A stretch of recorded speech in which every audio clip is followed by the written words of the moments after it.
1, 2, 3, 4, 1, 2, 3. You know, I thought this salsa thing was going to be easier than this, but you know, hey, it's good exercise, and no better way to work up an appetite. And appetite for salsa always makes you hungry for chips. What were you expecting? Cheese doodles? Now, if you're even a casual follower of food trends, you've probably heard that oft-quoted statistic that salsa now outsells ketchup in the United States. It's supposed to be a sign of the times, an indication that America's tastes have changed to include big, bold-flavored condiments from other cultures. Well, that may be at least partly true. But I think what's really driving the statistic is this, the corn tortilla chip. Why are Americans gobbling up $700 million worth of salsa every year? Well, I can't imagine that they've all thrown out their ketchup and started putting salsa on their burgers and fries. No, I think when we're thinking salsa, we're thinking dip and the corn tortilla chip. These are good. They sure could use some salsa. Now, I've come to the conclusion that there are certain cooking techniques and certain ingredients that sort of open a doorway into the soul of Mexican flavor. Classic roasted tomato salsa is one of those little doorways. It's the kind of thing you find in every Mexican home. But if you peer through it, you know, I think you'll be surprised about what you find.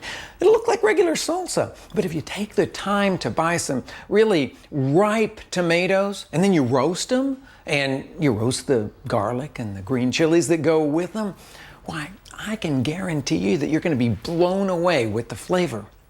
Now, to start this roasting process, we're going to talk about garlic.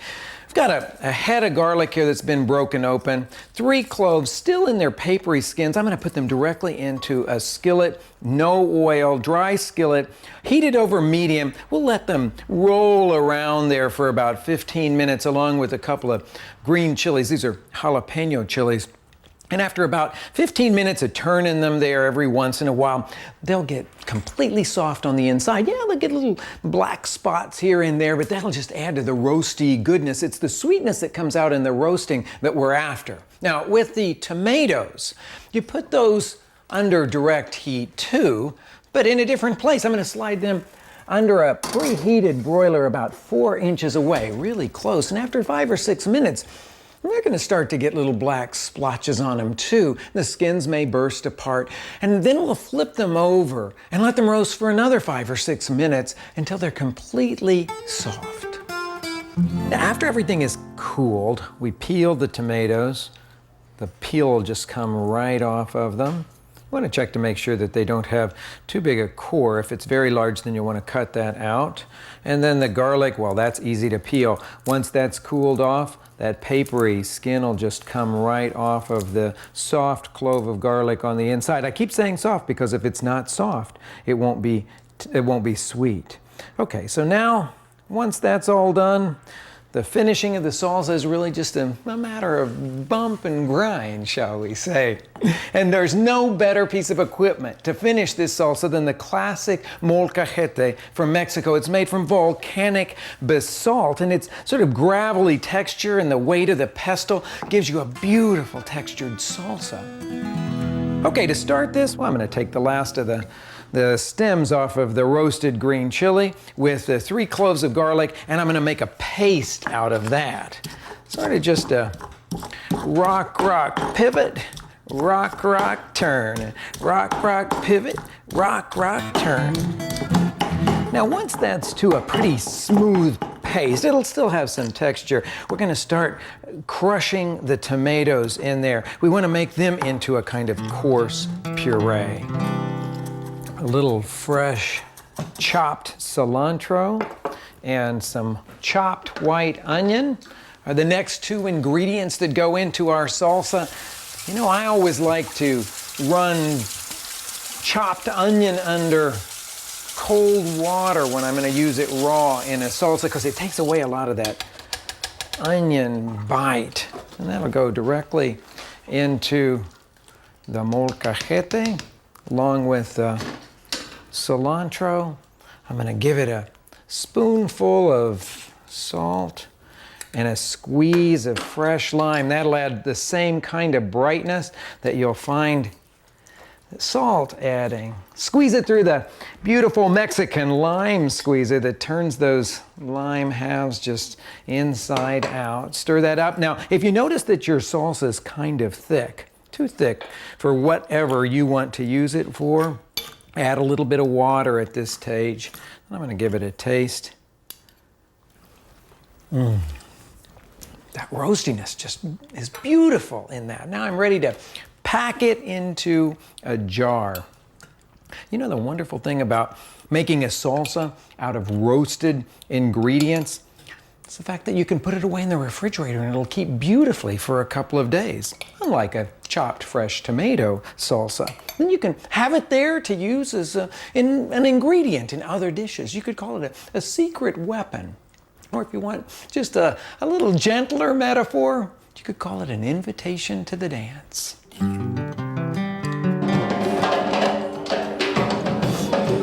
Now, if salsa, the edible kind, is a mixture of essential Mexican flavors, well, salsa, the audible kind, is a whole different ethnic mix. You know, it's a story that starts with the African slaves being brought by the Spaniards to Cuba. And when their traditional instruments were forbidden by the Spaniards, those guys were absolutely no fun at all. Well, they just started improvising with whatever they found around, even sometimes old wooden fish crates. Well, the music that they made finally evolved into that wonderful percussive rumba and what some people call son. Now, son, over the years, takes on lots of different kinds of influences, the rhythms of jazz and onto the big band swing and even to that New Yorican style. Remember the great mambo leader Tito Puente? Well, by the 60s, this kind of music can't just be called Afro-Cuban music anymore. I mean, it's changed from that. It can't be just called Afro-Cuban music with the influences of X, Y, and Z. I mean, that doesn't roll off your tongue. So what they did is they christened it salsa, because that was a common shout that you'd hear from the bandstands when some of the musicians thought that their music was really cooking. But you know, it's a style of music that you have to feel. You just have to sense it in your hips and your feet. It's a pretty simple step, like that. But when you watch the real salseros dance it, I mean, they can do all those wonderful flourishes and twists and turns and all that. But you know what they're really relating to? They're relating to the rhythm of the clave sticks. It's that kind of a rhythm. It's really at the heart and soul of this music. It's the chilies and the tomatoes of salsa. Now, the claves feature into all kinds of Mexican music, especially into the Caribbean-inspired música tropical. It's tropical music with an irresistible beat. Why, it can range from the fast and furious to the sensuous and smoldering, sort of like that old-fashioned formal dance that they call danzon. Now, like salsa, danzon traces its roots right into the Caribbean, especially to Cuba. And in Mexico, it's mostly associated with the port of entry, with the port town of Veracruz. Now, if you're in Veracruz and you're looking for danzon, say on a Saturday night or sometimes in other nights of the week, you don't have to go to a dance club to find it. Why, it just spills right out onto the plazas. Pretty hot weather stuff. Slow and gentle, languid and refined. I'd say all in all, pretty sexy stuff.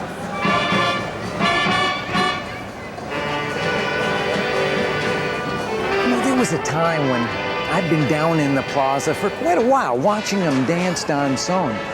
And this older woman came over to me and she said, "You've been watching, now you leave."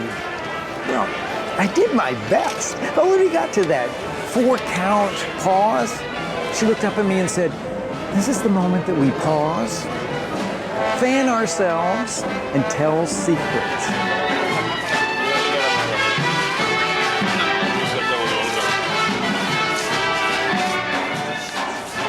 So, it might look kind of restrained out there, but underneath there's a definite slow simmer going on.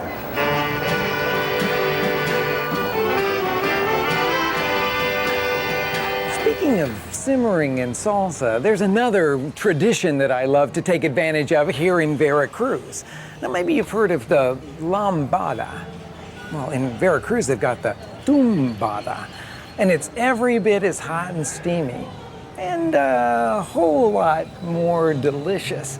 In fact, it's arroz a la tumbada, a dish, a classic dish. It's really like a kind of brothy paella in which rice and tomato salsa dance together with quick cooking seafood. Well, you can find it all over the place here, but if you can't come to Veracruz, well, it's pretty much easy to throw together wherever you are. In fact, that's what its name means, a la tumbada, thrown together. And when you're throwing together a dish this simple, well, it all comes down to the catch. You see, when you're making arroz a la tumbada, it's all about freshness and variety of flavors. So you just want to head out and find what's right for the stew. Here in Veracruz, it's pretty much just an all year round tumbada fest. So let's see what they've got here. Now, when we're looking for variety, I'm asking flavor as well as freshness. They've got beautiful mackerels here, the type that's called Sierra.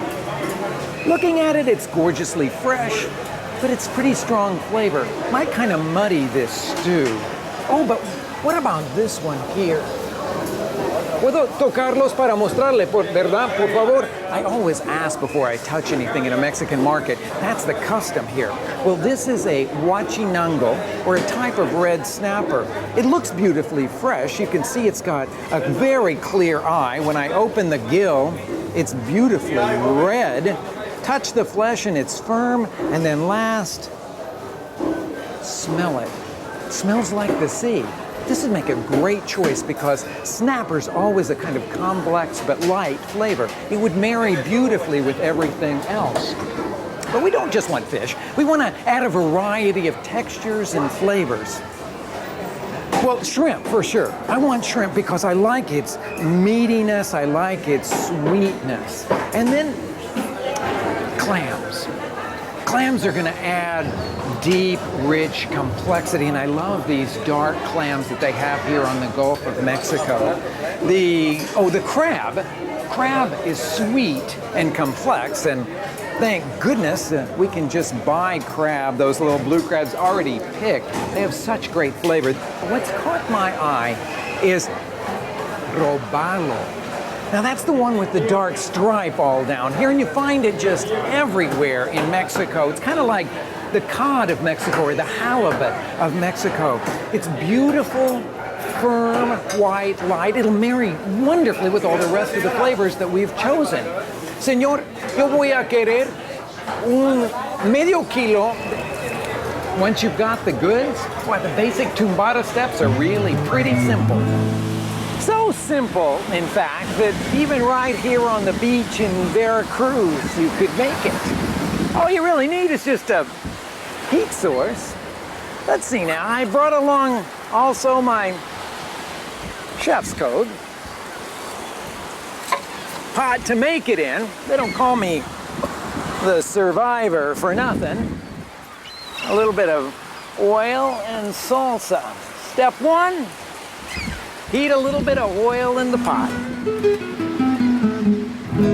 Now, do you remember this? Our little secret weapon, our invitation to the dance? Well, now's the time for a little salsa sizzle. We'll pour this right into the pot. Hear it sizzle beautifully like that, and then stir it until it's reduced to about the consistency of a tomato paste. Now, while that's cooking, I'm gonna cut up those fillets that we bought there at the market. Little handy cutting board and a cloth, and that robalo fillet. See how beautifully fresh that looks? The meat, in fact, is just almost translucent. And the smell of it, it's just like the beautiful, salty sea air. The salsa should be reduced to about that thick consistency, that tomato paste-like consistency. So I'm gonna take another look at it here. It's looking good. You can see the beautiful chopped tomato in there and the onions, the green chilies, and it's time for a little bit of broth. I'm gonna pour that directly in there. And while that's heating up, let's get out all the rest of our purchases from the market. Let's see, we've got the clams that we bought, a little bit of crab meat, the pulpa de jaiba, and shrimp all ready and waiting here. So into the hot broth now. I got a hot fire, so things are moving right along. I'm gonna put the clams and those beautiful fish cubes, the robalo, goes into the pot at the same time. And then because it's Veracruz, we've got a wonderful herb that they like to work with so much around here, epazote. Sort of pungent, but it gives all of their seafood soups and stews a great flavor.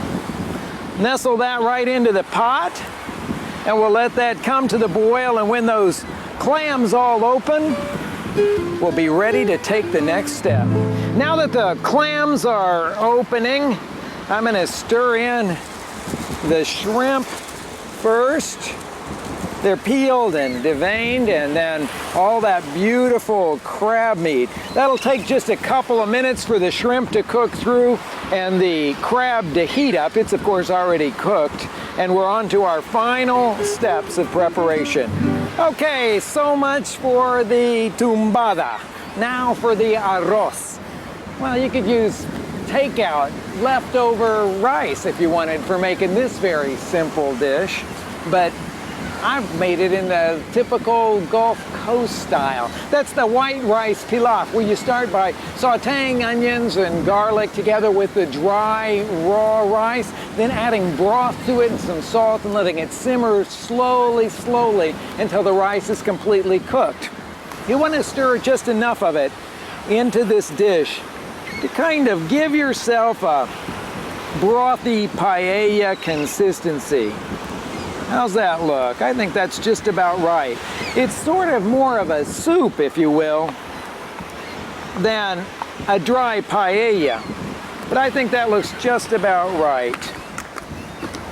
Okay, now we're ready for the final little Phillips. Okay, well, I gotta give it a taste. I already salted the broth before. That was just regular old chicken broth, but you could use fish broth if you wanted to. But mine was already salted, so I don't even need to add any seasonings to it. But what I do want to do is to add a little chopped cilantro. The gale force winds that I'm working in, of course, are not going to allow me to chop this stuff up. So how about just some leaves of cilantro sprinkled over, allowing their beautiful perfume, their aroma, to go into the dish. Add some limes on the side for everybody to squeeze into it. And there we've got it, one of the absolutely simplest one-dish meals in all of Mexican cooking. It's seafood and rice, all tumbada together. So I think all I need is kick back, get that spoon out again, and we're ready for a feast. Salud. So, say that you're in the mood for a little thrown together salsa dish and you're in Chicago with beef on your mind and a couple of hungry folks with dinner on their minds. Well, what do? I would start with some tender, quick cooking beef, something like sirloin or strip steak or ribeye. Cut it into 1-inch cubes, then pour a little oil into a hot pan and then add the beef cubes to it. You want to fry that. This is over medium to medium-high heat. You want to fry that until those cubes of beef are completely brown, 3-4 minutes in an uncrowded single layer. You want to make sure that that beef is really dry before it goes in here so it browns rather than stews. And now for the roasted tomatoes, the roasted garlic, the roasted green chilies. That's all I had to do. Just open my jar of salsa and pour it right in. I'm going to add a little bit of Worcestershire sauce, about a tablespoon, just to underscore that beautiful beefy flavor. A little more chopped cilantro, and then stir this until everything comes to the simmer. So all I need to do now is just slip this right onto a platter. Lainey, it's ready. Good, I'm starved. Okay, can you please take that rice over there to the table? A little bit of garnish of some cilantro on top of it. Just a sprig makes it look beautiful. Okay, cheers. Cheers. Okay. You start the rice and I'll start the beef. It's from the garden.